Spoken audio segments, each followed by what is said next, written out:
माणूस, माकड, बैल या सगळ्यांना त्यांनी विधात्याने आपण म्हणूयात श्वास दिलेले मोजून. प्रत्येकाला एक 40-40 श्वास मोजून दिले. हिशोबासाठी समजायला सोपं जावं म्हणून सांग. तर त्याच्यामध्ये पहिला बैल म्हणला, "मला 40 वर्षाचे श्वास दिले." मला हे 40 वर्ष फार जास्त होते. मला नको बाबा म्हणे एवढे वर्ष.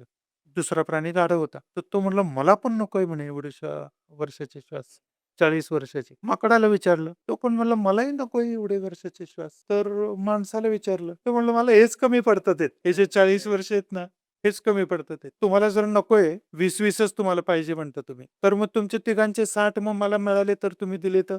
तुमची काही हरकत आहे का? चला म्हणे आपण जाऊ ब्रह्मदेवाकडे." आले ब्रह्मदेवाकडे. सगळ्यांनी त्यांची कैफियत सांगितली. तर ब्रह्मदेवाला माणसाने सांगितलं, की म्हणे, "यांचे जर आता नको आहेत ना, यांना 20-20 वर्ष नको आहेत.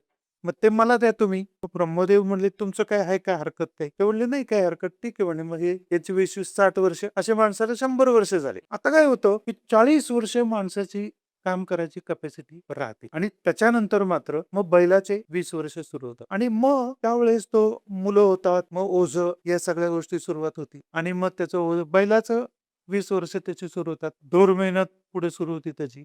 ओरडणं सुरू होतं. पुढचे 20 वर्ष झाल्यानंतर मुलं मोठी होतात, लग्न होते, नातवंड होतात. मग इकडे जाऊ नको रे, तिकडे जाऊ नको रे, असं सगळं. मग त्याचं ओरडणं सुरू होतं. प्रत्येकावर ओरडणं असं सुरू होतं. ते 20 वर्ष त्याचे तसे जातात, जर मिळालेच तर. आणि नंतर मग भग्नदंती होतो. चेहरा माकडासारखा होतो. पार्श्वभाग घासून चालणं किंवा ओणवं बसणं, उकड बसणं. म्हणजे ह्या 3 प्राण्यांचे जे गुण आहेत, ते त्याच्या 20 वर्षामध्ये त्याला वापरायला मिळतात. हे सगळे जे आहेत, ते हे फक्त त्या श्वासामुळे होतंय. ओके.